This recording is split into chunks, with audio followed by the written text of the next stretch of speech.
the best views, might not have the best anything, but content is content. It doesn't matter how bad it is. You know, you want the lights to be good, you want the quality to be really good, but it's just not always going to happen. Yep. But thanks for coming on. Yeah. Yeah, I'm happy to be here. Yeah. Well, today, welcome. Let's do an intro. Yep. I'll keep that in there too. Gotcha. All this. Cool. It's cool. I try to keep it really raw, you know. Yeah, for sure. I want it to be I want people to understand it, and just it's people talking. It's not. It's conversation. It's conversation. So this is the first one on video. So welcome to the Simple Success Podcast. You know, / video cast. You know, we out here. We're back. Got my man Julius with me. What's going on, guys? Juluis Poole. Yep. Awesome. Not like a stripper or anything. Just Poole. Yeah, just Poole. Just Poole. Cool. You want to stay away from that. Anyways, let's go through quickly just a little bit about it doesn't have to be quick. We got plenty of time. Just like your career history. I know you're young. Mm-hmm. Well, we're both young, but just kind of what you've been doing, where you started at, what you did after that, and let's just kind of go through it. And I might interrupt a little bit, ask questions, that's fine. Stuff. But that's fine. Let's go. So, a little backstory. I grew up in Youngstown. Youngstown raised, Youngstown born, everything like that. Went to Cardinal Mooney High School. Went there all 4 years. My parents wanted me to have a better education. I was going to go to East. But parents wanted me to go to Mooney, the Catholic school, get a nice, solid education. Yeah. You know, that's what parents want. So, are you Catholic? I'm not. You're not Catholic. I'm not. That must have been fun. I'm not. So I just had to sit there through all that. Yeah. I had to sit there through all that. So, you know, when I was a kid, I got an offer to go to Mooney for free because I was playing football. And my parents were like, yeah, this is really exciting. I think he's going to get to go to Mooney. And I stopped playing football. But on top of that, I was like, we're not Catholic. Yeah. It's literally, I'm pretty sure like 80% of the school wasn't. Really? Yeah, I'm pretty sure. It's a weird situation, but go ahead, man. Yeah. Sorry. No, you're all good. So, yeah, I was a normal kid in high school. I didn't do much at all. Freshman year, played football, basketball. Sophomore year, just switched over to just mainly football. Junior year, mainly football. What position? Played tight end, DN. All right. Were you good? Yep. I was good enough to get a D3 scholarship until I broke my ankle senior year. But I think everything happens for a reason. Absolutely. I wouldn't be here now if that didn't happen. So, my junior year, at the end of the junior year, I was taking a Spanish class. Yeah. And that Spanish class, our Spanish teacher, Mrs. Basile, she set up like a kind of like a trip for us to go on, like a field trip. But this was like a super trip. Yeah. So we had the opportunity to go to Europe or my junior year, ending my junior year, so going in my senior year. So that trip there was a 12-day trip to Europe. Went to France, Spain, and Italy for those 12 days. And I can say like that trip there changed my life. It changed my life, how I see things, like how I perceive, like how life is. Like I was pretty boring. I didn't do much at all, all the way up to that point. And then that kind of opened my eyes, like why can't this be my lifestyle, like every day? Like why can't I make it like that? Yeah. And I've always had the inspiration of doing fitness, from other fitness influencers online, Instagram, YouTube, things like that. So I kind of followed. I had mentors through that. That was my kind of like my first try at a mentor. It wasn't really a mentor because it was like a one-sided mentorship. Yeah. I was just sort of watching them and then learning from them and kind of just watching their lifestyle. I kind of fell in love with the lifestyle of being your own boss, creating your own money, making your own money, and living a lifestyle that you want to live. So that kind of started all off the entrepreneurship. And that trip there kind of just kickstarted it. Yeah. So when I came back from that, that's when the whole Fueled by Faith came apart. After that trip, literally, I kid you not, 3 words popped in my head. It was literally Fueled by Faith. So I looked at myself. I was like, okay, that's a good slogan. Yeah. That's something I can type on a caption, Instagram caption. Like, you know what? Maybe I could be something bigger than that. So it's like, okay, let me start drawing up logos, things like that. I did art for years, so I was like, okay, maybe this might not be that difficult. Let me try my hand at it. So I think I had like 10 different logos before I got to the one it is now. Yeah. It had wings. It had words. It was crowded with different stuff. But I kind of got back to, being simple. Yeah. Nike, simple. Adidas, simple. Those top brands are very simple. Yeah. You can throw that logo on anything. So that's when I came up with the Fuel by Faith logo that we have now. Nice and simple. It's literally just 2 F's facing in. Yeah. With an X in the middle. That's Fuel by Faith. Hold on 1 second. All right. Proceed. Yep. So that logo was that kick started everything for me. Mm-hmm. I was like, okay, now I can run with this. Went to the embroidery shop in Austintown. I went to one in Austintown. Pretty sure it was on Mahoning Avenue, I think. Okay. It's closed now. It's closed now. But you know why it closed? Or? Yeah, they were terrible. Oh. They were terrible. Were the prices bad or what? Yeah. Oh, okay. I was getting ripped off. Yeah. Like, I'm pretty sure every time I changed the shirt color, they charged me like a fee or something like that. Dang. Yeah, I don't know why. But I thought I was doing something. So I literally took I was working at McDonald's at the time in high school. Yeah. Took my $300 McDonald's check. Took it up there. I was like, give me 30 shirts. So it was very simple. Just the logo big on the front. Mm-hmm. It had Fuel by Faith apparel on the back. That simple. So got those 30 shirts. I had them in my trunk. I was going to go do the whole, another one of my mentors, Randall Pitch. Mm-hmm. He's the owner of Lift Fit Apparel. Okay. He's out of Southern California. He has one of the biggest retail stores as far as clothing, fitness apparel, kind of lifestyle apparel in California and in the United States in general. So I kind of watched him and learned about his backstory. He started in like Southern California. He went to UCLA, and then from there he started selling T-shirts out of his trunk. So I was going, okay, let me do the same idea. Yeah. Started selling out my trunk. Started selling out my locker. Just had them in my hand during school.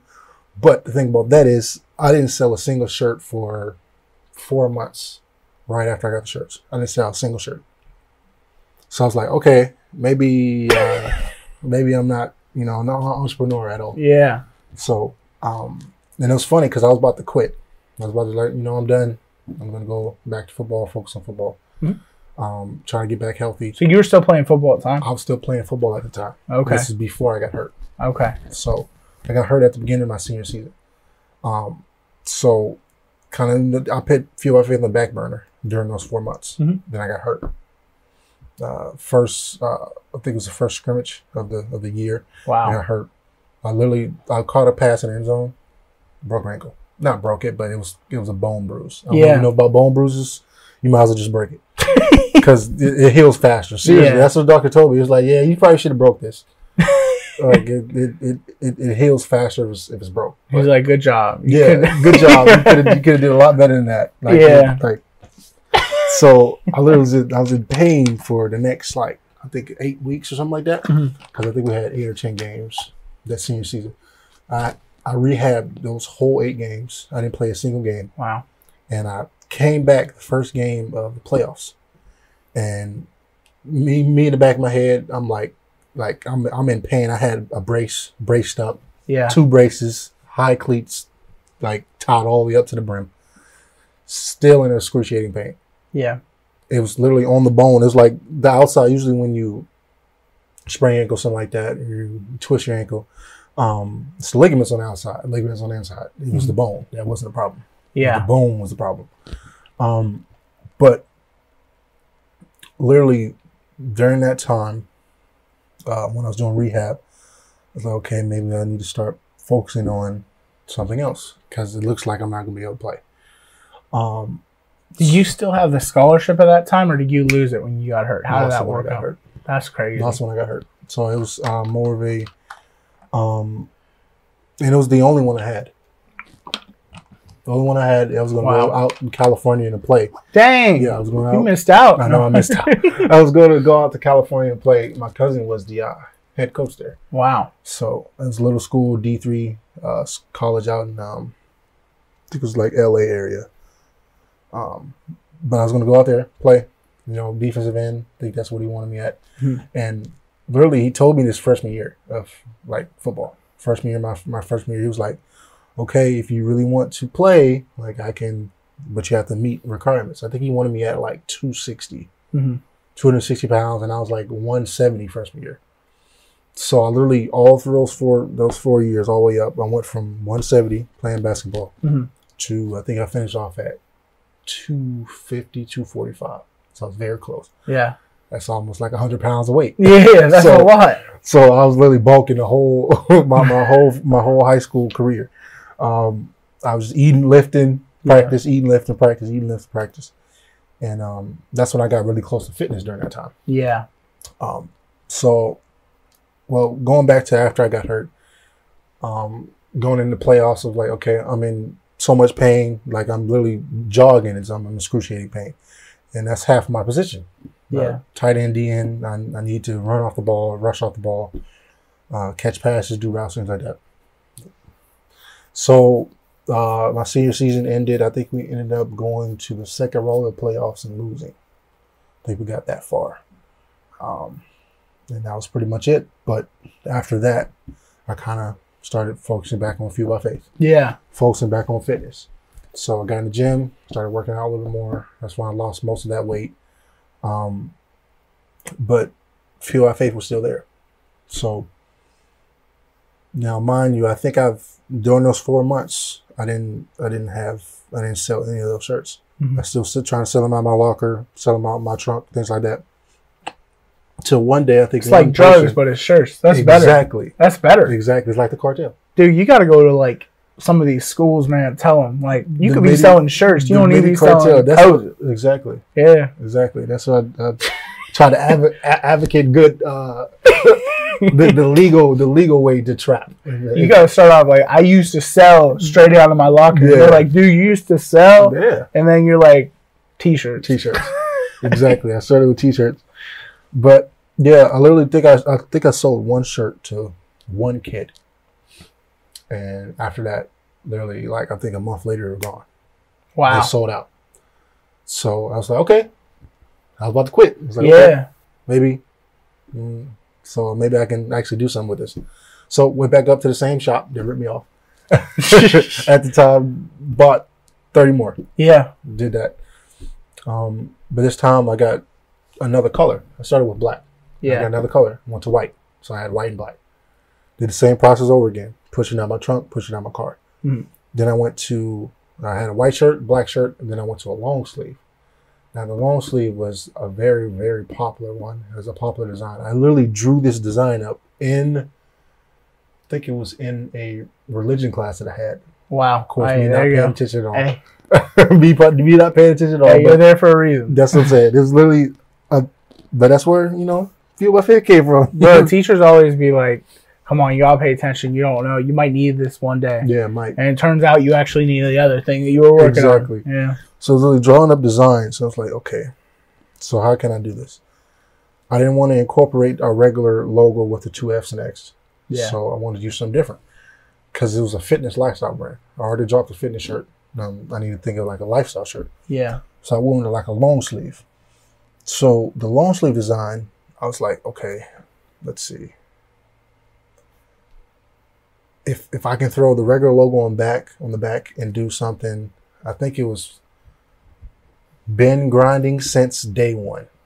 Okay. That was the back design. Literally been grinding since day one. Because everybody knew me as the grinder, the hard worker, I guess. Not on Grindr. Yeah, right. Not on the dating app, but more of like, the hustler. Yeah, I know what you mean. So the back design, been grinding since day one. Then it had the OG logo on the back, nice and big across the back. Then on the front, I created another logo, and it was an individual F, individual X, and an F. And I was like, okay, I'm from Youngstown. So I literally put hashtag 330 down the sleeve. Ah, that's sweet. Hashtag 330 down the sleeve, left sleeve, and then I put grind down the right sleeve. So I wore that one day, and it was like, where'd you get that from? I was like, just a new design.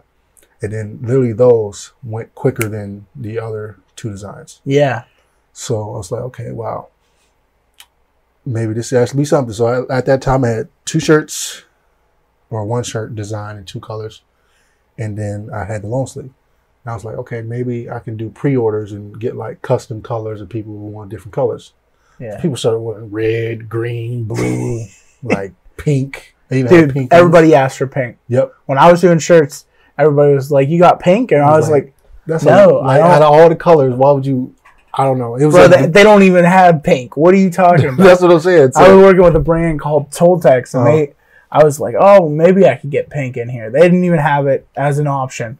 I had to do this like heather red that looked really good, but it just like it wasn't. Everybody's like, "I want pink." I'm like, I don't got breast cancer. What do you want from me? This is as close as I can get. I've been trying to find it. This is as close as I can get. Yeah. No, I definitely feel that. But yeah, I had those kind of doing that custom colors for a while. And then we had the long sleeve in black and white. So I did that for a while. And that was all the way up till I pretty much graduated. Okay. How many of those do you think you sold from starting to graduation? Maybe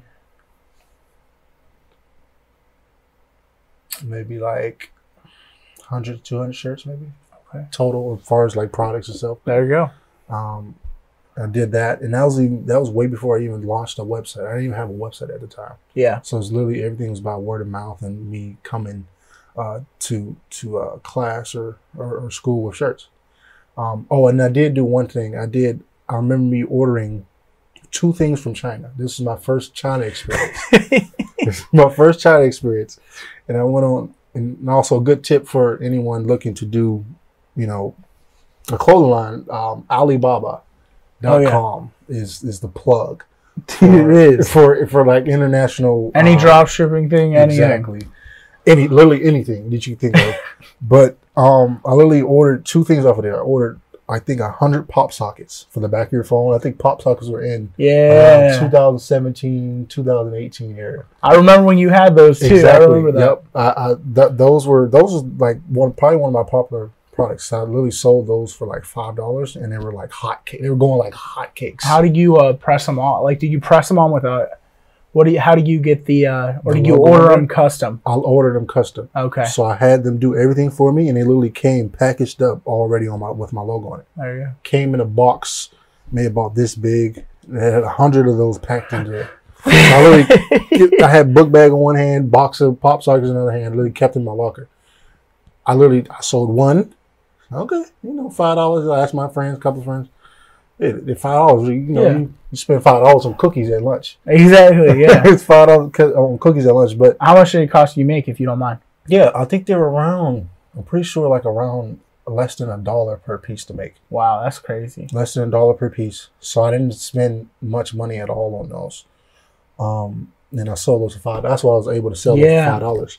The people at the time, I remember going into like Five and Below and Boardman or something like that, or Walmart. They were selling them for like $7, $10. I'm like, okay, there's a market for it. There's a market. Yeah. Me in this tiny school, high school, a couple of hundred students, Catholic students. I was like, okay, maybe. So I literally had those, and those moved fast, but I didn't restock on them. A lot of people kept asking, and I was like, I don't know if I want to go back and do that again. What made you decide that? I don't know. I actually really don't know. I should have probably did something. I think I did the card holders for the back of your phone. The card holders. So instead of doing the pop sockets again, a lot of people want to pop sockets again. I did the card holders. Yeah. And you just slip. I didn't even have any cards back then. Just kept it on the back of my phone and did that. I even thought about doing something after I sold those card holders of like a hybrid. I was like, nobody's ever did this before. I literally hit up like 50 different manufacturers from China. I was like, can you make me a pop socket that has a card holder on it? So it's literally going to be a card holder with a pop socket, like a hybrid thing. I was like, okay, nobody's ever done that before. So I was like, maybe try it. They couldn't do it. No. Couldn't do it. Maybe now they could. But they probably have something down now. Probably. But you were too innovative for them. Right. I was too advanced for them. Too advanced. 2017, I was too advanced. The Chinese don't even know. They don't even know. they have no clue. No, they're far more advanced than we are. But literally, After those the products, those products held me up till I graduated. And we got after the graduation, I was like, okay, well, I have a choice here. Mm-hmm. I really didn't have a choice, but I have a choice. I was thinking about either no college or college. Now, parents weigh heavy in on this whole college thing. Absolutely. So literally, parents held me up at gunpoint. It was like, yeah, you're going to college, basically. So I was like, I told them over and over, like, I really don't want to go to college. Like, I really know what I want to do. At the time, it was just fueled by faith. Yeah. And I was still working at YMCA at the time. Yeah. And I started doing personal training. So it was just fueled by faith, fitness. Yep. Fueled by faith, fitness. My parents really wanted me to go to college. So I was like, they're not going to let me get out of it. So I started going to YSU freshman year. What'd you go for? Exercise science. Yeah. Went for exercise science my first 2 years. Then I switched over to business for my last semester. Yeah. But I did kinesiology for 2 years. Exercise science. Mm-hmm.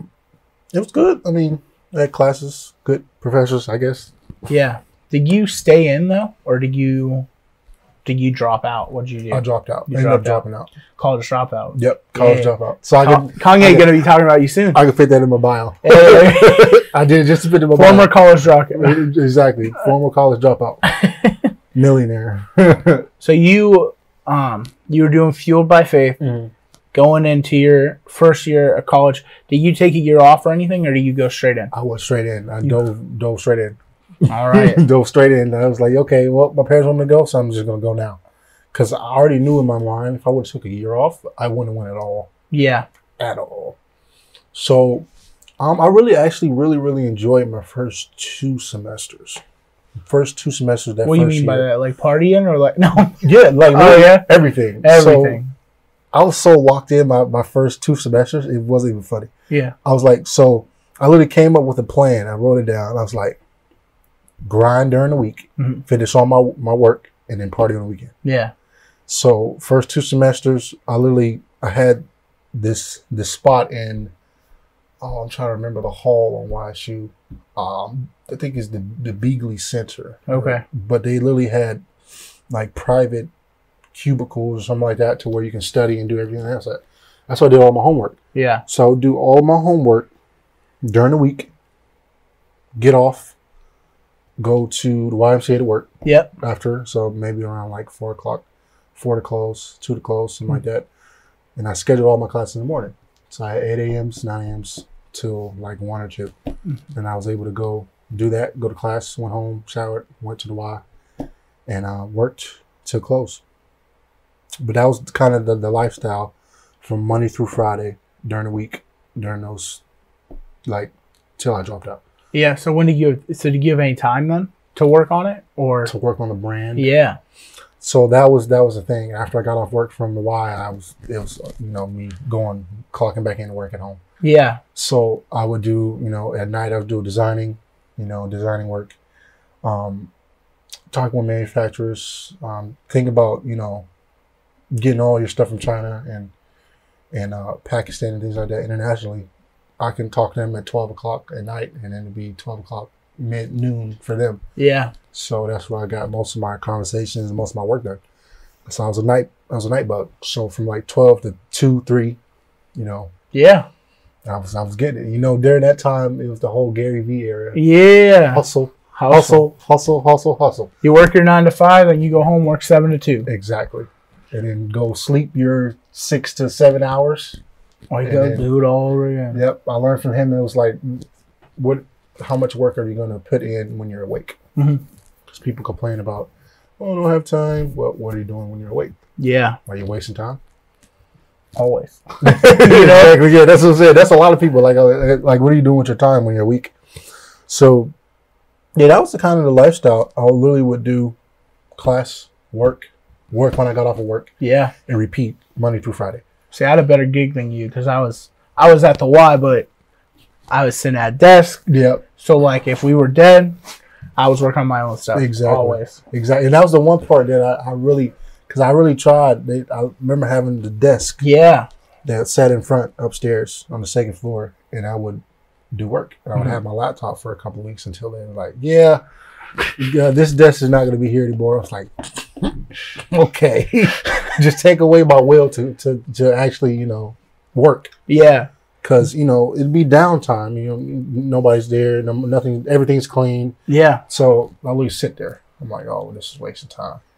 And I hate wasting time. Yeah. But, you know, it made me money, you know, less than, you know, $1,000 a month. But brought you an income. Yeah, at that time, it was a lot of money.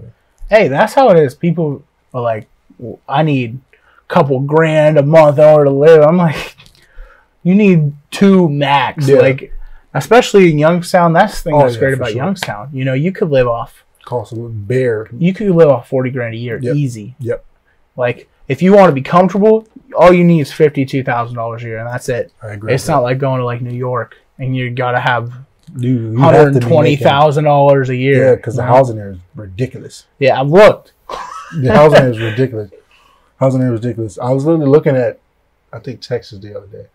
Texas market, just in general. Texas just anywhere. Literally, I was comparing like $400,000 houses there compared to $400,000 houses in LA. Yeah. Or $400,000 apartments, studio apartments in New York, things like that. Florida, it wasn't even close. Yeah. Get like a 5-6 bedroom, you know, 4-bathroom house down in Texas for that price. Yeah. Go to California. Oh yeah, 2 bed, 1 bathroom for $400,000. I'm like, what? That's how the market was in Austin for a while. Where the market in Austin, Texas, back when, right before Austin had its big boom. Yeah. The real estate market was very similar to how it is here, which is crazy because that's like the capital of Texas. But Austin, like the housing market there was crazy cheap compared to like other places, and the value there is so like, it's so amazing. My brother moved back. They moved to Houston, and they came back, and I was kind of disappointed because I was thinking the next couple of years maybe I can move down to Houston. Yeah. And then I'll have allies there, you know. Exactly. That's the key, is making sure you're set up with people there. You're not going there and you're just there by yourself. Yeah, like I want to move to New York, you know, but then I'm like, what am I going to do in New York that I can't do here? Exactly. Like there's nobody, I don't know anyone there. Exactly. I've talked about moving all over the country, but there's just like, I don't know anyone who is in these locations. You just got to keep expanding your network, I guess. But that's the thing. It's a crazy market, you know. So you were doing the Y, and then you went, what made you switch majors? So I was like, I think what made me switch majors is I got certified through the YMCA. Yeah. As a personal trainer. That's right. So I started doing classes. I started doing jump stretch, started doing 12 rounds. And I was already certified. I was like, so let me think about this. With my 4-year degree in kinesiology, it will get me, I'll basically be a glorified personal trainer. Because I wasn't trying to think about kinesiology is that with that 4-year degree, you either can do one or two things. Still be a personal trainer or go on and do another 2 to 4 years and get your, and basically be a PT. Yeah. Physical therapist. Cool. So, yeah, I did, like, far as my college career went, I did 2 years of kinesiology, and then I did a semester of business. That was before I dropped out. So the 2 years of kinesiology, they're great. I mean, I learned, a lot. I had a lot of electives, more of a physical classes than anything else. So I really didn't learn anything mentally. Like salsa. Like salsa, dancing. Like they literally had a walking class. I kid you not. Literally, for credits, they had a walking class. But I wanted to do something a little more exciting, so I think I took cycling, meditation, yoga. Yep. Those are great classes. I'm sure they are. Yeah, those were great classes. I didn't have to learn anything. It wasn't anything like mentally challenging. So yoga is tough though. Yoga is very hard. People you see a yoga studio next to a gym. Yeah. People walk into the gym, they're like, yeah, you could just go to the yoga studio after and kind of just chill out. No. You have to do yoga first. Dude, yoga would kill you. It does. I don't know how people do the hot yoga. I don't either. Like that's almost like doing yoga in a sauna. Yeah, I went to a YMCA once down in near Columbus. I believe it was near Columbus, or Actually, I think it was Westmore. But anyways, went down there, and they were doing hot yoga. They had this huge hot tub area, and they'd shut the door and do hot yoga in there for like 45 minutes. And I just don't. Nope. I don't know how. I'm good. Hot yoga is crazy. Yeah. But so you decide to. So you switch to business, and then. So you decided to switch to business. Why again? Yeah, I was already certified as a personal trainer. Yeah. You don't need no degree. I don't need a degree to do that. So literally, it's funny because even at the Y and stuff like that,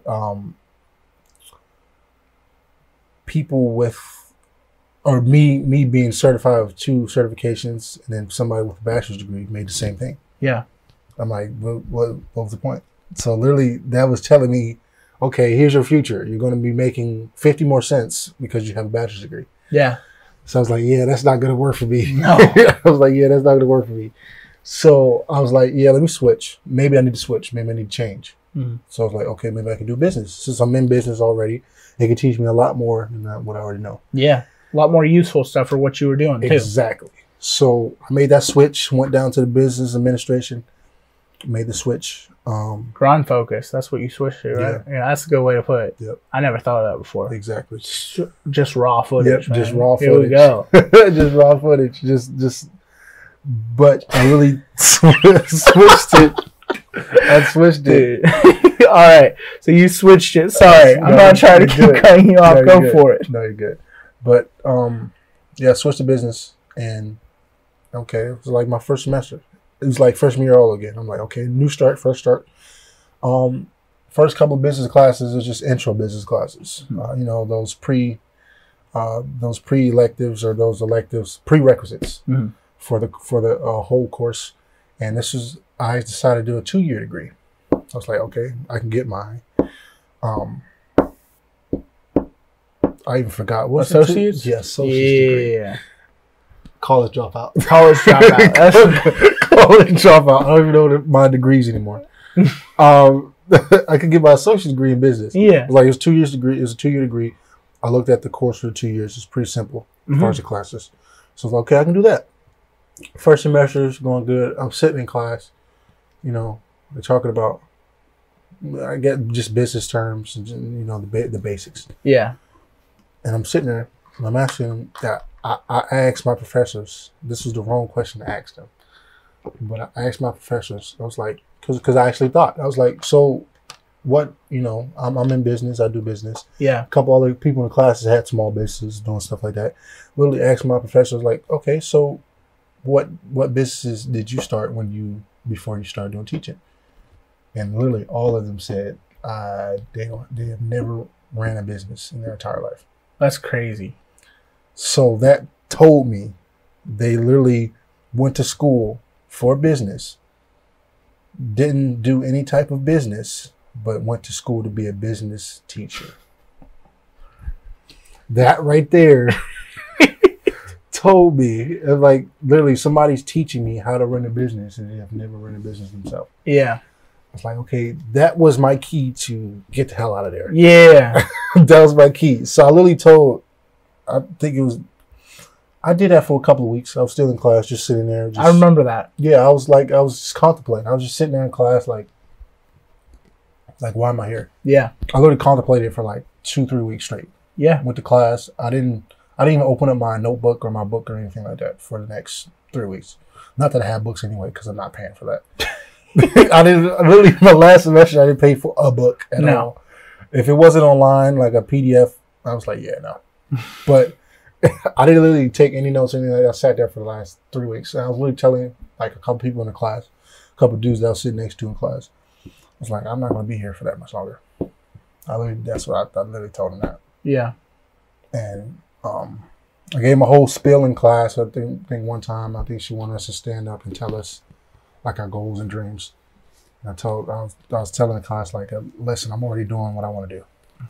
Like, I really don't have no reason to be here. So if you guys want to see me next week, I'm gone. And literally the next week, I dropped out. Yeah. I withdrew from all my classes. Oh, I did have to finish one business class in order for me to not pay a stupid amount of money. Yeah. I think I did that. So I stayed in that one class for the rest of the semester. And I didn't have any other classes. So I literally had that one class a week. Was it valuable? No. No. Well, you remember what it was? Intro to business. Intro to business. Introduction to business. Hey. Something like that. That was intro to business. I think I had microeconomics, macroeconomics, all kinds of business classes. Business words. Yeah. But after that, I was done. After that 1 week, I dropped out. Dropped out. College dropout. And now you're doing PT. I'm doing still. I'm not doing any PT whatsoever. No PT. No physical training. I do have some clients that actually still want to work with me, but I just tell them like I'm not doing it. I refer them to other people, other trainers. But as of right now, I'm just doing Fuel by Faith, and then I recently started another business venture, and then I'm teaching one class a week at the YMCA, which is a group fitness class. Yeah. So that's pretty much it. You want to elaborate on that new business venture? Yeah. So last year around this time, actually, I think it's going on my 1 year anniversary. Hey. I started doing video, like videography. I did photography a year before that. So I started in 2019. Yeah, that sounds about right. Yeah. 2019, I started doing photography. And that's what kind of kicked off my career. So I did photography because I was like, I'm not going to pay anyone to come in and take pictures for my brand because, for one, I don't have the overhead for that. I don't have the capital for that. Absolutely. I don't have the profit for that, so I'm just going to do it myself. So I bought myself a camera. What was my... I think it was... Canon. The Canon SL2 was my first camera I ever bought. Canon SL2. It was like I remember it was like a vlog style camera. It had a flipper out screen. Yeah. Because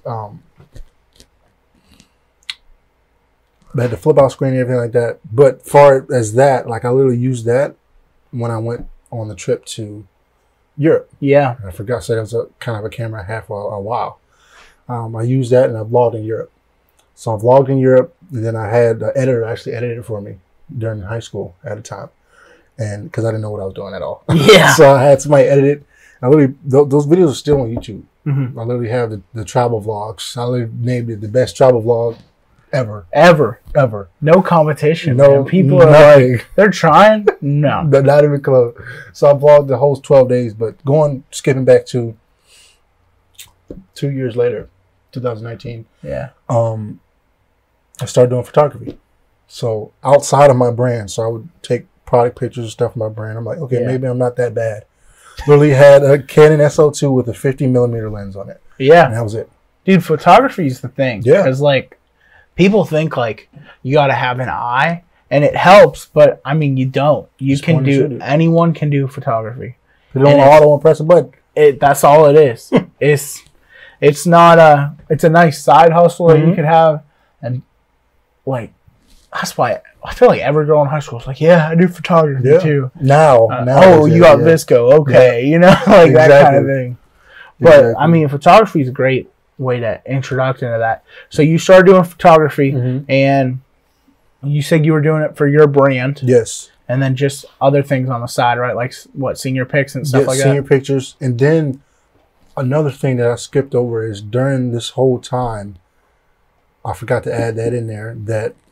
During college, those 2.5 years that I did college, I would do video for parties, like local parties, like house parties, downtown, like clubs, things like that. Yeah. I would do like recap videos of parties. So I did that. That's what kind of started my real video career, was me doing those like 1 minute videos. I literally did those videos. I would do it, I remember Thursday night, pretty sure. Thirsty Thursdays. Yeah. Thirsty Thursdays. Friday night they have parties, and Saturday night. So literally, I'll probably at least do one video a week. Excuse me. No, you're good. One video a week, and I did that for about 2 years, 2.5 years. So all the way up till I dropped out, I did those videos, and I would do basically the party guy in the city his name was Brandon Rios. Okay. We went to Hubbard, and didn't know who he was at all until we met the one time. I think I did one video for him. I think I started off with a free video or something like that. Oh, okay. I would do a free video for him, and then I think I did a free video for Mason, aka DJ Maze Face. Hey, a lot of people know who he is. Owner of Relay Stout in Liberty. Okay. So shout out to you guys, by the way. I did those free videos for them, and that kind of started off my video career. Yeah. So I went to class in the morning, all the way up to 2. Went to work, 2 to close. Then all the way up till it was time for me to go to those parties. It was around 11, 12 o'clock. I would do work on brand stuff. Yeah. And then from 12 to like 3, 4 in the morning, I would cover those parties on the weekends. Yeah. So during the weekend, once I started making money, I would start doing those videos for $50, $100. I think I maxed out like $100 a video during that time. And I was like, okay, well, now I'm making close to $1,200 a month. Yeah. So I was like, this is something I can, yeah, I can groove with, because, it was enough money for me to eat Chick-fil-A during the week. That's right. At YSU on campus. That's where your priorities are at. Let me tell you what. Exactly. Chick-fil-A is there for you and nobody else is. Exactly. Chick-fil-A, Chipotle, hot hands, all on campus. You get it? You feel like when you eat it, it's like you get Christ in your heart immediately. Exactly. Like it's like just one bite. The Holy Spirit. Holy Spirit, you're filled, bro. Like you're good. Like you're good. Next time you step into church, like everybody's like, whoa, big man on campus. Like slow down. Yeah, that's how. Like you don't even bleed regular blood anymore. It's like Chick-fil-A sauce. Chick-fil-A sauce. Polynesian sauce. Polynesian. Yeah, there you go. That's sauce. Better. So literally, that was I did that until I dropped out. So that kind of started my video career. But that kind of all just me doing photography. Yeah. Doing those house party videos. This is 2019, right? Yeah, 2019, 2020. Okay. 2019, 2020. It's funny because the amount of progress that I made from then to now, like my timing is off, because I've always thought it'd take a lot. I thought this was like a couple years ago. Like, yeah. In reality, this is last year. Yeah. So, dude, it's crazy. It's crazy because I'm the type of person that really don't slow down and realize what I've done. Yeah. Probably over that time, but during my college career, I did those photos. I started doing portrait photography, started taking pictures of people, started working with models, and I did that all the way up till last year. I keep saying 2020. You're good. 2020, last year, right before COVID. I even created a studio in my bedroom. I had a studio in my basement. Not in my basement. We in the basement right now. We're in the basement right now. But I wanted to be a little less creepier in my room, which is now still creepy because my bed was right there too. So literally, I have my bed. Was that your like pickup line at the party? Hey, you want to come see my studio? Free photo shoot. Free photo shoot. Yeah, you're not allowed to have clothes after this point. No, at this point. You working with models? Yeah. No, but I had my studio on the left side of my bedroom, and my bedroom was on the right. So I literally had a backdrop. I think it was like 3-4 feet wide backdrop, and it was a 6 foot tall, 6.5 foot tall backdrop. I had different colors, things like that. I would do studio work in there. Yeah, I learned a lot off of YouTube. I say to a lot of people, like, I literally have a doctorate degree from YT Tech, aka YouTube. That's right, YouTube University. I'll tell you what, you can learn anything. I literally learned how to run both of my businesses off of YouTube, so I cannot complain at all. No, you can learn how to skin a pig if you need to. You know, if you're in a pickle, just random things, very random things. You're trying to learn how to fart, but be silent about. Right. Like you can figure it out. YouTube's literally on YouTube. Dude, just take this pill, you'll be good. Everything you need is on YouTube. 2 ibuprofen, 1 Advil, you'll be good. Like never again. The formula. No, but that kind of started off my career, was doing the portrait photography. Yeah. And then doing those videos for those college kids in college. So after that, we kind of forward to then COVID happened. Yeah, that's what I was just about to ask you. How did that affect all this? Let's go into that. Slowed everything down. My manufacturers were out as far as my color line for months the whole time. Are they back now? They're back now. Okay. They're still trying to recover from that. Yeah. So, but during that time, they literally shut everything down, and I remember they stopped shipping. I remember that internationally. So I couldn't even get my products in because they stopped everything. I remember that whole thing when that whole thing was going on with Trump and the tariffs and all that. Yes, this is exactly what it was. Yep. So I literally couldn't get my products. So I was literally productless. Yeah. For months. So months upon months. So what were you doing? Just grinding at the Y or what? We were closed on the Y too. Oh, that's right. Yeah, we were closed at the Y. I forgot about that. Yeah, we had a whole shutdown. I remember what started it was I had tickets to the Arnold Classic. I don't know if you know what that is. It's a fitness expo in Columbus. Oh, okay. So I had those tickets, and it's always in March. But they canceled it. And that was right when they first started COVID. You know, it's funny because that I remember when all this happened. I was still in high school, and I had a program that I was going down to in Columbus for, it was a national something. I don't even remember. Mm-hmm. All I remember is that I was presenting like a entrepreneurship project or something at this competition, and I was so excited to go, and then it all got like canceled like a week before it happened. Mm-hmm. And that got canceled, and then all of a sudden, you know, the place I do comedy at, that I was doing comedy at every year, at a competition, like that got canceled. Then the next thing, and I just was like, dude, this is such an overreaction. Like, we're okay. And then we weren't okay. We weren't, but the worst was yet to come. Yeah, you know. Sure. But it cracks me up because we closed all this stuff down in March for like 2.5 months shut down. Yeah, and then the wintertime rolls around, which turns out to be way worse than March was, and everything's open. Yeah. They're like, come on in, come on in, give us hugs. Yeah, you know, give us hugs. Dab me up. I haven't seen you in a while. You know? What up, G? Yeah. No, but literally, like everything was shut down at that time, so everything went on everything went on a pause for me. Okay. I think during that time, then all gyms were closed. Everything, the whole thing. Oh, you and Dom, weren't you guys doing the thing at the park? Yeah, we did. We started doing when we could. We started doing a few workouts at the park. That's right. At Wick Park, we did just real simple bodyweight stuff. Yeah. But during that time, that's when I got really into. I think I wanted to teach myself how to jump rope. I did not know how to jump rope at all. So that was one thing I wanted to teach myself. So I literally watched hundreds of YouTube videos during that time on that. Went to Walmart because of course Walmart was open. Always, bro. The Monopoly. Dude, they gotta open back up for 24 hours. Cause I'll tell you what. There's so many times where I'm working here until like 11. And then I'm like, oh, I'll pick this up on the way home from Walmart. And then Walmart's like, oh, yeah, we close at 10 now, you know. That was it. Yeah. So during that time, it was literally like, bought a jump rope from Walmart, started doing jump rope, teach myself jump rope, stuff like that. Then I just started doing bodyweight outside exercises. I remember just in my driveway every single morning. I think like mid-COVID, like summertime COVID, I think that was the best shape I was ever in my life. Really? I was in tip-top shape. I was doing, 500 push-ups a day, stuff like that, like monk mode. I call it monk mode. Yeah. So I was just doing that every day, and that's because that's all I could do. Yeah. I couldn't do anything else.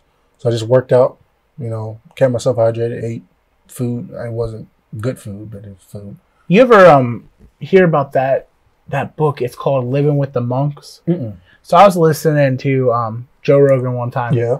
I love listening to Joe Rogan. I was listening to him one time. He had this author on, and he wrote a book, and that's what it was called, Living with the Monks. He went to live with monks for 15 days or something like that, just to like watch how different things are, to live like them. He was trying to bed, and that was it. And he said they put him in. They gave him his room, and it was like 7 o'clock, and they finished eating.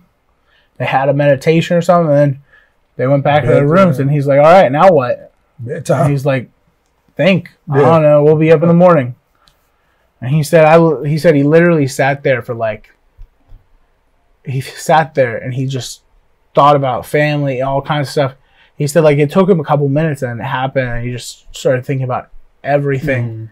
And it felt like it was so long. Like it was hours. Yeah. It was only like 3 minutes. Yeah. But like if you ever get a chance, like check out a book like that too. For sure. It's great about like that concentration. I know you're talking about like learning how to jump rope or different, whether you learn how to do anything, like there's so many great books out there like that, but that's what that was making me think of. Yeah, for sure. So you were jump roping, jump roping over the competition, maybe for the heart, you know what I'm saying? Mid-COVID. So mid-COVID, that's what you were doing. So then, what were you doing for work at this time though? Were you not working at all, or just no work at all? No money? No money. No income. Because for one, I couldn't sell online, even though a lot of online businesses were flourishing during that time. Yeah. AKA Amazon. Yeah. A lot of online businesses were flourishing during that time, but I couldn't do anything because my products were stuck. Yeah. So I literally had no money coming in other than unemployment, but that really doesn't count. No. So I was during that time, it was just literally working out because I couldn't do anything else. I literally couldn't do anything else. Yeah. So I just did that until, COVID was over. That was kind of the process. What was your point when COVID was over? As far as? Like, when you say that, like I did that till COVID was over. Oh, I did jump roping, like exercising, focusing on just that. So, like, when was COVID over for you in that sense? When we went back to work. Okay. I think Did you go back in June? I think, yeah, right when we first opened back up. We went right back. And during that time, also during that time, I was working on business things. Yeah. So I was just it's just all brainstorming stuff. Yeah. Kind of the plan. So I was kind of like leading up to making that transition from photography to videography. At this point, were you second guessing yourself or rethinking about the college dropout? No. Okay. Never looked back. The day I did it, I was like, yeah, I'm gone. I like that. There you go. I'm gone. I remember walking through the tunnel at YSU, the bridge, to lead over back onto the parking lot for all the cars are at. And I was walking back to my car. And I was like, I took a deep breath, like I'm done, like I'm done. Yeah. And I remember on the way home, I smiled the whole way home. I was like, like I was like a kid like most people would smile after they graduate. Yeah. I was so happy that I dropped out. It was funny. It was really funny because I was so happy that I dropped out. How did your family take it? They didn't like me for a while. Okay. they didn't take it so well. But now that I'm actually, making a living off of it, they're all in now. They're asking me questions like, "Hey, what are you got doing today?" But I really think that parents, they don't want you to fail. Absolutely. They're your parents. They don't want to see their children fail at anything, so they just give you the best advice that they can. And since my parents went to college, for a few years they did not finish college. Oh, okay. They did not finish college. They went to college each for a few years. So they wanted me to finish college because I would be the first one in my family to finish college. I was like, nope, psych. But be just like you, college dropout. No, but yeah. No, I get that. My dad, like when I was looking, I didn't go to college. Yeah. And I'm yeah, I remember that. I mean, you were telling me that about it. Yeah. Yeah, I was excited not to go. Like I decided way early. I was like, no way I'm going. But my dad kept trying to push me, like, you should really go to college. Like, but it was interesting. Like my mom took a position, like, do whatever you want to do as long as you're making a living. Yeah. You're not just sitting here at home all day. Mm-hmm. And my dad was really worried about me not going to college. Like, he wasn't pushing it on me, like, you got to go to college or else we're kicking you out. Yeah. But he really wanted me to go. Mm-hmm. And for a while, like, he just kept being brought up. And through COVID, I think it was a great opportunity for me, at least, to kind of show them that, like, I don't need college. I'm just going to work my butt off and get there. Yeah, you can make it. Yeah. So I was doing, like, when COVID happened, for me, I went from, like you, making like $1,000 a month, working at the Y, doing customer service. I love the job, by the way. It just wasn't great paying, but I loved the job. I was doing that. And I happened, like a month and a half, I happened to sign up for DoorDash. Yeah. So I was DoorDashing from that March. And then all the way till like late May, so or mid-May probably. I was door dashing every night, and it was great for me because I went from working 40 hours a week, 80 hours every 2 weeks, only getting like a $550 paycheck, right? And then I went to from that to door dashing, where I pretty much doubled my income, tripled my income, and just like that opportunity, like just was great for me to show my parents, like, I'm gonna do it. Like, I'm gonna keep going. And you know, like if this isn't gonna work out, if business stuff isn't gonna work out for me, I'm gonna try a podcast. I'm gonna start a YouTube channel. I'm gonna go work somewhere else and still get my time in. You know, so like now I'm working at a distribution center, but before I was working at a pizza shop. And mid-COVID, I took on what was like, I like doing this DoorDash thing, but I really miss people. So I got a job at a pizza shop, started delivering there. Just recently moved away from there, working at a distribution center now, and it's making probably more money than half the people, or probably 90% of the people I went to high school with. You know? So many people talk bad about you know, I feel like for a while, especially when I was for like 2-3 years before I graduated, it was a big thing. Like, you got to go to college. And I feel like over the last couple of years, it's really changed. Really evolved. Like, you don't have to. You don't have and there's so many people who push that. Whereas before, I don't know, maybe it was happening, but I was just hidden from it. And as I started going into business, I started selling T-shirts a couple years ago, doing it over a summer, and doing exactly what you're doing, except I was working with a distributor where I was able to press my own shirts and stuff, but I was paying about $5 per shirt, you know, and I started doing that, and I was doing comedy based around the shirts, and it was great because I got to see, like, I feel like when you need to plant your feet in multiple areas. So like I had church, right? Heavily involved in church. I had the Y, heavily involved with the Y my whole life. And then I also had school.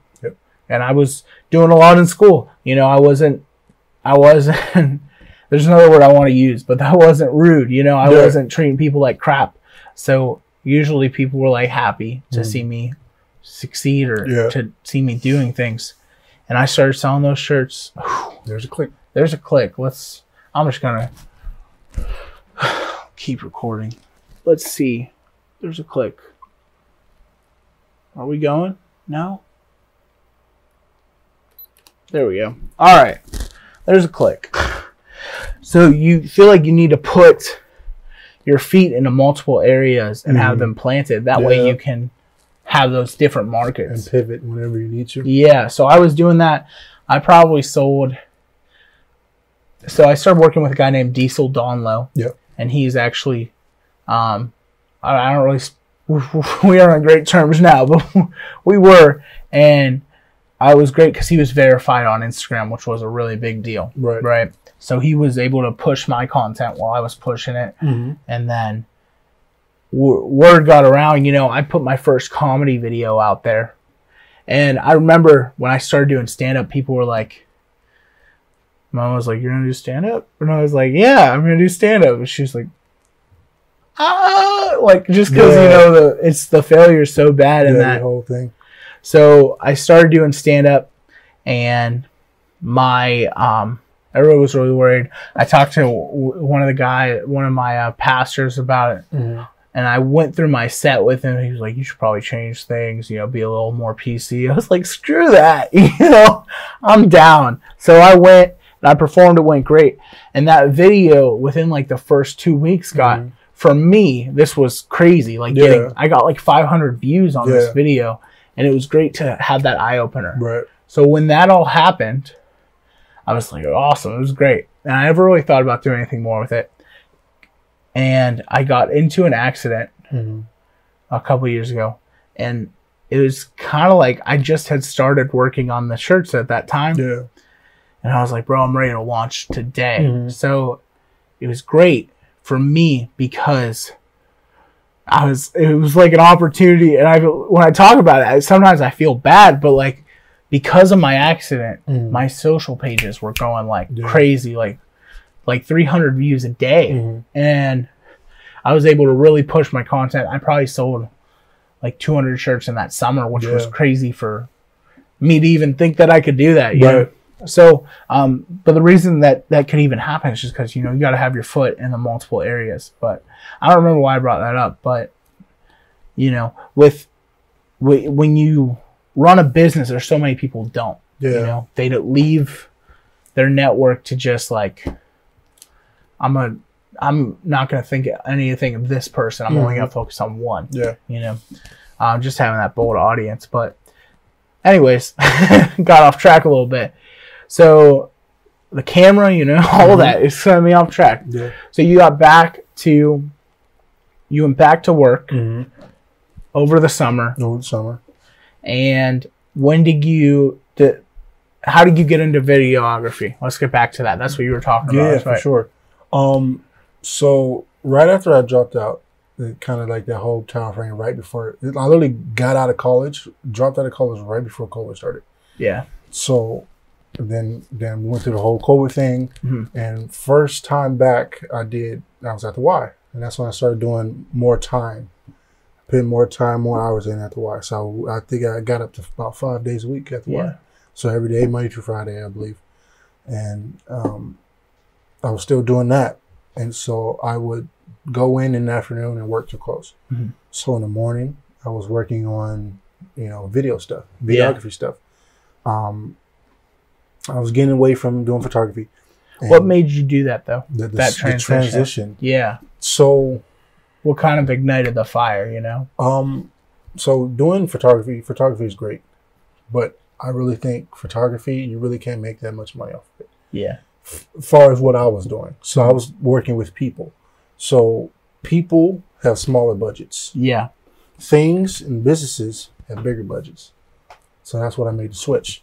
So I was like, well, this business is going to be my primary business or my primary money maker. So I knew that. So me making that transition from photo to video, which is literally an idea switch, right? And me rebranding everything. So I just, you know, changed a couple of captions from photographer to videographer, video specialist, whatever it may be. And then during that time in the morning, I would study right before I went to work, study video stuff, how to do this, how to do that, what gear to get, what everything to get. And then it would develop over that a couple of months. And I think we got around to August. So about this time last year, when I started diving deep into video. So I went from doing those, you know, before I dropped out, doing those college videos, to transitioning into photography. And I did photography for a year after COVID, and then transitioning from photography to videography. And making that transition, it was the best choice I've ever made in my life. So making that switch, I was able to start working with real people, real businesses. So I was thinking about doing, since I was a business owner, I was doing my thing. Why not work with other businesses, help other businesses grow? So that was my whole thing. And that's what I pitched with. So I would pitch, you know, my idea of doing commercial work and stuff for other companies in the area. And I remember the first 3 videos I did, the first 3 videos I did were completely for free. I didn't make a thing. So I invested all my money from the YMCA, things like that, and making stuff off the photography. I invested into more gear, as far as videography gear, so microphones, cameras, tripods, gimbals, things like that. The necessities. But the first 3 videos I did were completely for free. And I remember the first 3 videos I did one for 330 Nutrition, which was, you know, kind of like Youngstown Nutrition, Hubbard Nutrition, Poland, the whole Herbalife thing. Did for the first shake shop I did out in Warren, 330 Nutrition, Marshawn over there. I worked with him, and that was my first video I've ever done as far as like video commercial work. So I went there, shot that, and I compared from that then to now, it's like a 9-day. But during that time, I was like, you know, it was really good. Really good, you know, response off of it. It was a style that a lot of people wasn't doing. I was getting away from that boring corporate single cut long shot. It was more fast paced, upbeat. Yeah. Stuff like that. Quick cuts, transitions, things like that. So I did that. That was my first video. Do you still shoot in that style? I do. Okay. I do, simply because my clients like that style, because it's so far away from what they traditionally do. It's okay. Well, now we're doing something that's more modern, because a lot of people attention spans are quick. Yeah. So, so basically, right now, what we do is that we specialize in doing 15-second, 30-second, and 1-minute videos, commercials. Okay. So that's what we specialize in. So, I did that first video for the Shake Shop, and I remember I did another video in my studio at home, because I got rid of all my photography stuff, and I still had like a backdrop or whatever. Yeah. I did a video for my gimbal that came in. It was a Zion Crane or Zion Weeble S Lab or something like that. That's the first gimbal that came in, and I literally shot a product video for them. It was a spec ad, and they weren't gonna they didn't send me free gimbal. I bought the gimbal. So I did that, and got pretty good responses from that too, because it was custom. Yeah. And then I did another video for Walk It Out Noodles at the time. Yeah. So I met with Chad, the owner of Walk It Out Noodles, and now the Mac House over in Canfield. I met with him, and I did a video for his first location up in Boardman. It's across the street from the hospital. I did the video for him completely for free, that commercials. And I did a commercial for him. He loved it. It was great. During that time, it was good for me during that time. Yeah. As far as the quality. Then I did another video. The third video I did for free was for Stone Fruit Coffee. Okay. I worked for, or I did a video for Josh and his team over in Boardman, literally right next to, to Walk It Out. Yeah. And I met with Josh and things like that, and talked to him about doing. Does the same guy who owns Stone Fruit own the Youngstown Clothing Company? No.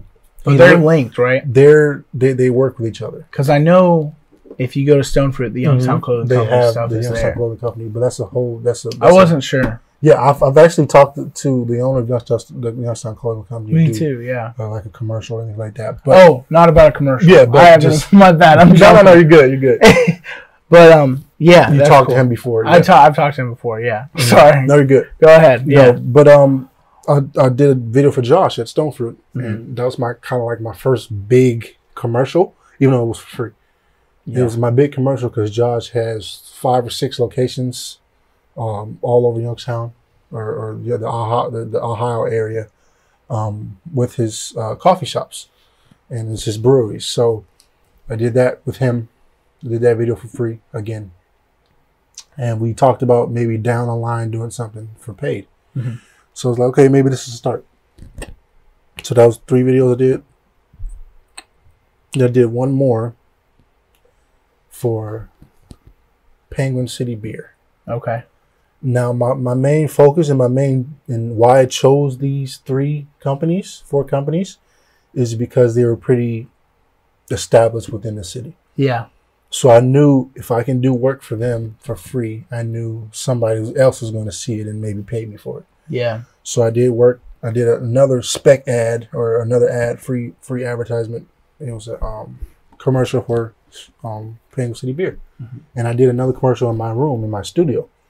And I took me through the whole process, and I did almost like a Budweiser commercial, to where it had white background, floating cans, water, everything, graphics. And that was one of the ones that landed me, future jobs. Yeah.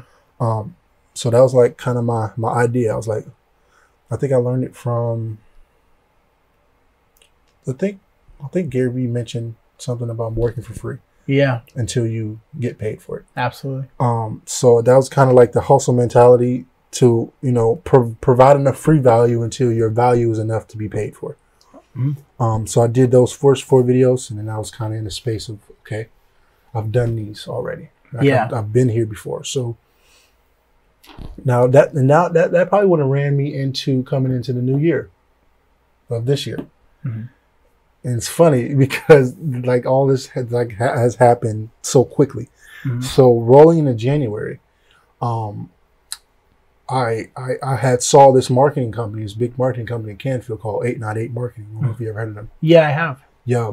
So Jeff Resnar and their team up there in Canfield, they had brought me into their office up in Canfield, and it was funny because I thought they were going to be like, okay, maybe they can hire me to do a job or help them do some work. Yeah. They literally offered me a full-time position on the spot. Me doing video. Yeah. So I was like, okay, now we're getting into like this is real. Yeah. Like, okay, like they're gonna pay me like, monthly, like an actual salary. Mm-hmm. Now, mind you, I don't have any college degree whatsoever. No. And I literally started doing video 6 months beforehand. Yeah. So them offering me a full-time position. I almost took it, but I had to think. So the team was great there. My time there was great. So instead of taking the full-time job, I did a private contractor. Oh, that's smart. The private contracting contract. So I worked for them for 2-3 months up there and really helped them on all their projects. So I already knew I was a fast worker. I edited fast. I shot fast. I shot good. They liked my style. Mm-hmm. So I worked up there for 2 months, and I worked with a lot of bigger brands, and that's when I got into working with those bigger brands with them. Dealerships, Greenwood, Chevy, things like that. Yeah. Core Home Fitness, a lot of those bigger companies that they had. A lot of hospitals in the area. So working for them for those 2 months opened my eyes up to, okay, now I know exactly what direction to go in if I want to get to this point. Because the only difference between me and them were the clients that they had. They had not higher tier, but higher quality clients in the sense of, okay, they had the budget, they had, enough money to invest into marketing. So my contract ended there. So we're running into March, April-ish. March, April, May, June. Yeah. So literally a couple months ago, rolling up to now, from the time that I stopped to now, it has developed into from doing video commercial work, JP Fix Productions, starting to get paid for it. Yeah. Started to get paid for gigs. I think I first charged $400 for a video. $400 for a video. There you go. And then I was like, okay, now this is rolling into something crazy. And then started doing, I think I did 2 more. So every 2, I think I raised my prices. Went from $400 to $550 or something like that, $550. And then coming up to a couple of months ago, it's really when I honed in on my value. So I recognize how much value I bring to these companies. So rolling into all the way up to last month, I think I was charging last month, got all the way up to $850 per video. So I was like, okay, it's getting up there. As far as, it's getting up there to charge for a commercial, things like that. But this last month coming up here is when I made the pivot. I did another pivot. So this is my 3rd, 4th pivot from, everything. Yeah. So I went from, then that's where the rebrand happened. So I rebranded again. So I changed from JP Flicks Productions. I wanted to take my name completely off of the brand. So I went and got my LLC, things like that for Picture Perfect Media. Then I made that pivot. And to that, now I'm rolling into where we are currently now, or where I am currently now is, having companies and things like that reach out to me instead of me reaching out to them. So now there's a switch. Exactly. Good so I've done all that work up to now. Yeah. To where they can reach out to me for commercials, things like that. So it's not really a hands-off type of gig yet to where I can just sit there and wait for the phone calls. I still have to do the outreach and the sourcing, things like that, and find more clients. But as far as now, it's more of, okay, now I've worked with the top companies in Youngstown. Yeah. And I have the word and the talent to back it up. So now, current time, I'm charging over $1,000 per video. Each project is over $1,000, and I'm starting to hire private contractors, just like I was a private contractor back in January. So now I have people coming to work for me and help me on jobs and commercials, things like that. So now we're at the point to where, okay, now in front of me, I'm looking at actual, business. I'm getting to the point to where I'm actually making money that pays the bills. I'm actually making money like 5 figures, 6 figures, 7 figures. Yeah. Getting up there. Yeah. So now it's more of a focus on honing in to what we do best and sticking with that and not worrying about anybody else. And that for the last month and a half has been great. So looking ahead, I have tons of clients coming in, tons of projects in the work to work on for the rest of the year. Yeah. And I'm excited to see what happens next from now on. That's awesome, man. So where do you see yourself going in 5 years, let's say? 5 years. So I am 21 now. My goal, I won't say 5 years, but I say maybe 9 years. Yeah. So 30. I really want to be retired by then. Really? Yeah. You think you'll be able to? I think I will be able to. Or not that you'll be able to, that you'll allow yourself to? Okay.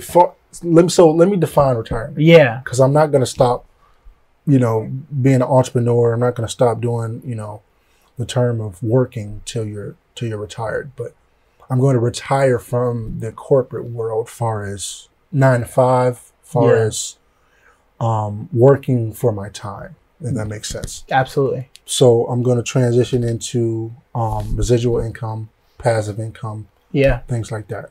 So that's what I mean by retiring at 30. It'll be more of everything is going to be passively made. Yeah, I see what you're saying. I was going to say, because I always think about that. I'm like, it'd be great to retire by 30. Yeah. But then I'm like, I'm never going to stop working. Yeah. No, I'm not going to definitely stop working. But as far as like the work that I do, it's going to change from, me working within the companies to making it more passive. Yeah. That's awesome. So in terms of passive, do you like dabble in investments, or what do you, Definitely. I'm heavily in investing, actually. Okay.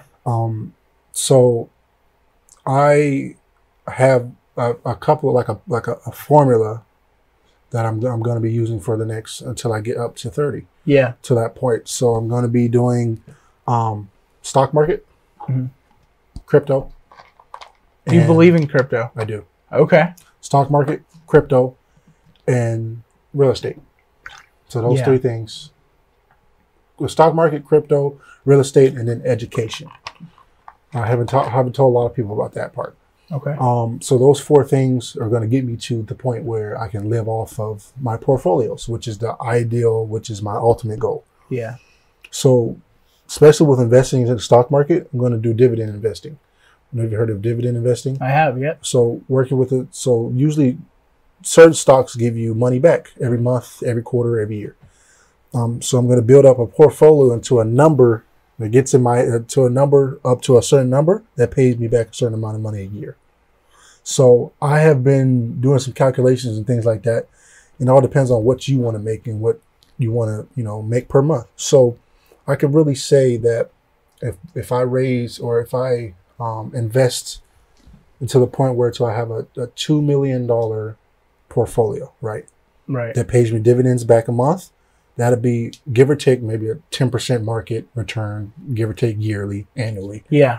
Averaging. That'll pay me back $10,000 a month without even lifting a finger. Yeah. So I'm going to build that up to $2